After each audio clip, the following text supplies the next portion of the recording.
ನಮಸ್ಕಾರ. ಈ ವಿಡಿಯೋದಲ್ಲಿ ನಾವು ಕೊನೆ ಎಲಿಮೆಂಟರಿ ಸಿಗ್ನಲ್ ರ್ಯಾಂಪ್ ಫಂಕ್ಷನ್ ಬಗ್ಗೆ ನೋಡೋಣ.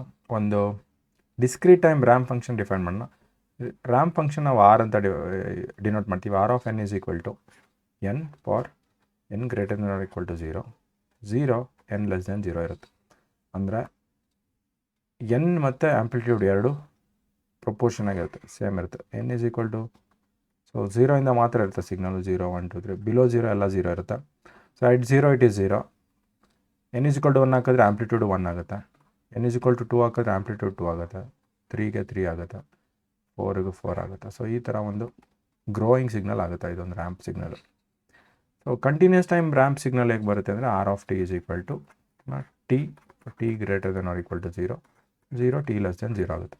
ಸೊ ಇದನ್ನು ನಾವು ಪ್ಲಾಟ್ ಮಾಡಿದ್ರೆ ಅಗೇನ್ 0ಇಂದ ಬರುತ್ತೆ. 1 2 ಸರಿ, ಈಗ 0 0 ಇರುತ್ತೆ, 1 1 2 2 3 3. ಸೊ ಇದು ನಾವು ಕಂಟಿನ್ಯೂಸ್ ಟೈಮ್ ಆಗಿರೋದ್ರಿಂದ ಈ ಥರ ಜಾಯಿನ್ ಮಾಡ್ತೀವಿ. ಸೊ ಇದೊಂದು ರ್ಯಾಂಪ್ ಥರ ಕಾಣೋದ್ರಿಂದ ಇದನ್ನು ನಾವು ರ್ಯಾಂಪ್ ಸಿಗ್ನಲ್ ಅಂತ ಕರಿತೀವಿ.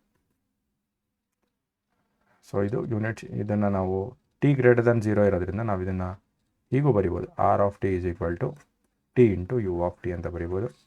ಇದನ್ನು R of N is equal to N into U of N ಅಂತ ಬರ್ಬೋದು. ಯಾಕೆಂದರೆ ಯು ಆಫ್ ಟಿ ಅಂದರೆ ಒಂದು ಸ್ಟೆಪ್ ಸಿಗ್ನಲ್ಲು,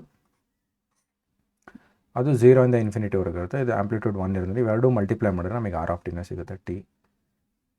ಸೊ ಇದು ನಾವು ಈ ಯು ಆಫ್ ಟಿನ ಒಂದು ಲಿಮಿಟ್ ಮಾಡೋಕ್ಕೆ, ಟ್ರಂಕೇಟ್ ನೆಗೆಟಿವ್ ಸೈಡ್ನ ಟ್ರಂಕೇಟ್ ಮಾಡೋಕ್ಕೆ ಯೂಸ್ ಮಾಡ್ತೀವಿ.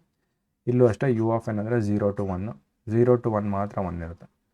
ಸೊ ಇವೆಲ್ಲ ಸ್ಯಾಂಪಲ್ಸು 1/1ಇಂದ ಮಲ್ಟಿಪ್ಲೈ ಮಾಡಿದ್ರೆ ಸೇಮ್ ಸ್ಯಾಂಪಲ್ಸ್ ರಿಟರ್ನ್ ಆಗುತ್ತೆ. So instead of writing like this, one ಲೈನಲ್ಲಿ ಈ ಥರ ಬರಿಬೋದು.